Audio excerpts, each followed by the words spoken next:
understand eutrophications, let's start with the producer.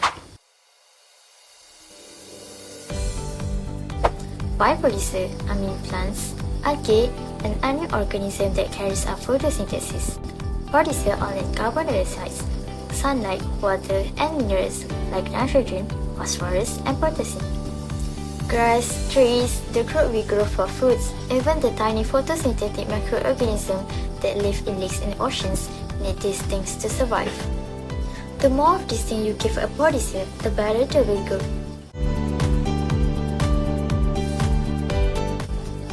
But if you don't give them enough of everything they need, it won't matter how much of the other resources they receive, growth will be limited. If something is in short supply like this, we call it a limiting factor, and it's common for minerals to be a limiting factor for growth. Fortunately, we can top these minerals up by using fertilizers. There's money to be made and a world of mud to feed. Farmers want to make sure they cut the maximum amount of product they can, so they add fertilizer to their crop to increase productions. These fertilizers are important in meeting global demand for food, but sometimes there is a problem. The fertilizer out on the farmland can get washed away by overwatering or heavy rain. When they get washed into lakes and oceans, that's a piece of bad news for a lot of species that live there. Eutrophication means well nourished because it happens when a body of water becomes enriched in dissolved nutrients. Minerals are usually limiting factors for the growth of producer in water. So when minerals from fertilizer enter the water, this is great news for the photosynthetic algae, which grow in number. Algae grows a layer on top of the water. After a while, the algae growth becomes so extensive, it can fully cover the surface. This is where things start to grow, but very little light can pass through this surface layer, so eventually the plants at the bottom die from a lack of sunlight. As part of their natural life cycle, algae die and are replaced by more algae, and this provides lots of organic matter for microorganisms to decompose.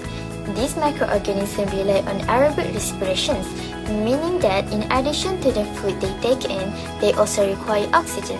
With such an extensive supply of dead organisms that matures as food, these microorganisms grow in number and deplete the oxygen levels in the water.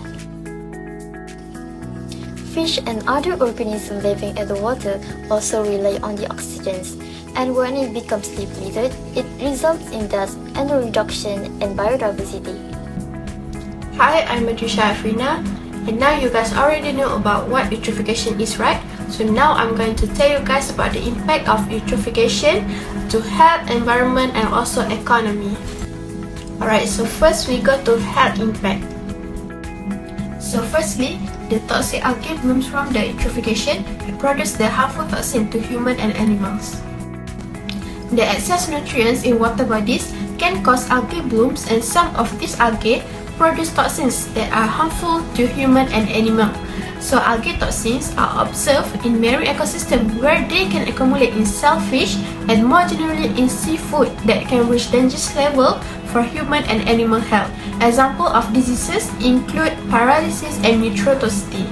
Other than that, consuming contaminated water or seafood affected by these toxins can cause health problems such as nausea, breathing problems, or in severe cases, organ damage and also death. The second impact is it is harming to drinking water quality.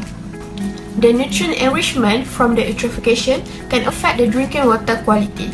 The high nutrient levels in water supplies can necessitate more aggressive treatment methods which may not always remove all contaminants and potentially impact the human health.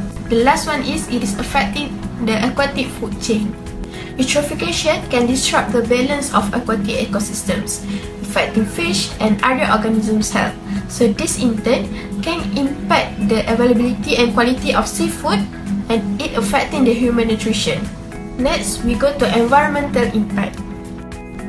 So the first environmental impact is algae blooms. So eutrophication often leads to the rapid growth of algae and forming algae blooms. So these blooms can block the sunlight from reaching underwater plants and reducing their growth. When these algae die and decompose, they deplete oxygen levels in the water and leading to hypoxic, which is low oxygen, or anoxic, which is no oxygen conditions that can harm the aquatic life. The next one is loss of biodiversity. So the decrease in oxygen levels due to eutrophication can lead to the death of fish, invertebrates, and other aquatic organisms. So this can disrupt the entire ecosystem and result in a loss of biodiversity as sensitive species cannot survive in low oxygen environment. The third one is disruption of food chain. The imbalance caused by eutrophication can disrupt food chain within the aquatic ecosystems. Some species may thrive due to the excess nutrients while others suffer, and leading to a shift in a species composition and potentially affecting the entire food web. The last one is habitat destruction.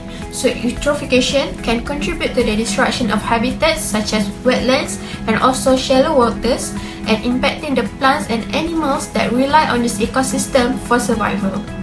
And lastly, we go to economic impacts. So the first one is it affects the fishing industry. So the reduced oxygen levels caused by eutrophication can lead to fish kills and decline the fish populations. This directly impacts the fisheries, reducing fish yields and affecting the livelihood of fishermen and related industries. It can also increase fishing costs as vessels may need to travel further to find viable fishing grounds. The second one is it affects the tourism and recreation.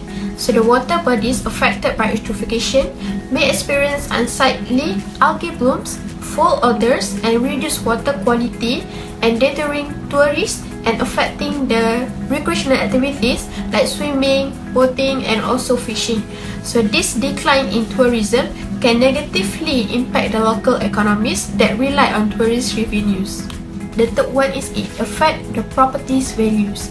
So the proximity to water bodies suffering from eutrophication can decrease property values due to unpleasant sights, foul smells, and reduced desirability for waterfront properties.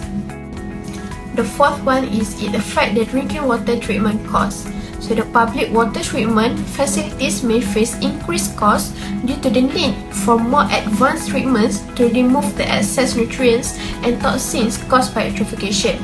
So this increased cost can eventually be passed on to the consumers through the higher water bills. Last but not least is loss of ecosystem services.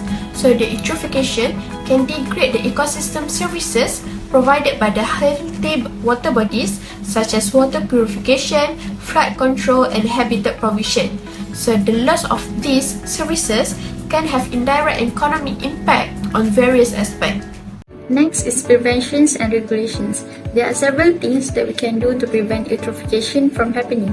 First is fertilize less while considering timing. We should consider the time of fertilizing the garden or lawn and prevent over-fertilization.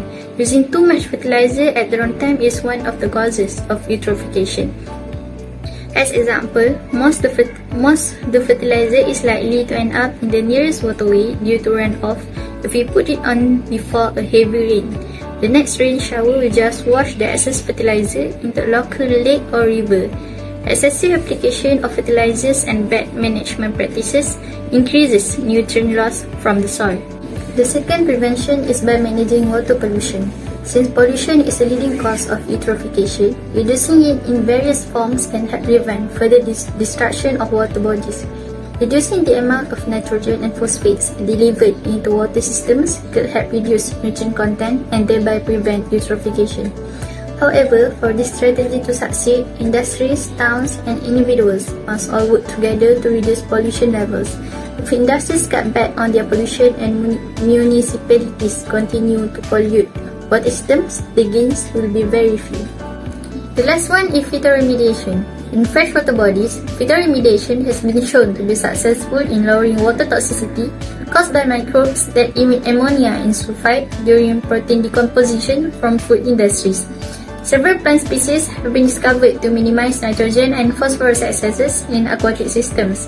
Aquatic macrophytes such as Ecornia crassips and Salvinia auriculata cause significant reduction of nitrogen and phosphorus compounds in water. Duckweeds also have been identified as potentially useful macrophytes for wastewater treatment.